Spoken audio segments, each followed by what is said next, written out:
Halo guys, hari ni aku nak cuba di Gerai Kak Bam di Pangsapuri Taman Tasik Utama, Ayer Keroh, Melaka. Aku ni bukanlah influencer, so kenalah beratur sama dengan orang lain. Sejam juga ni Mat.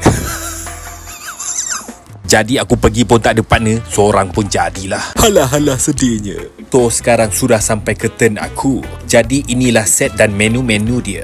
Daripada set ramen, popia, carbonara dan cookies. Nak tukar air dari set tu tadi pun boleh, plus RM2. Buka sampai pukul 11 hingga 6 petang.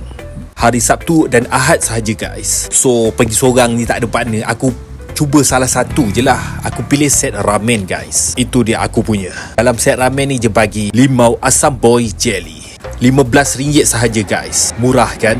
Lihat portion dia, bukan main-main. Okey, sekarang jom kita cuba. Next time pula aku nak test cookie pula. Cookies dia tak kedekut guys. Air limau asam boy jelly ni ngam, ramen ni pun ngam. Sedap dan mantap.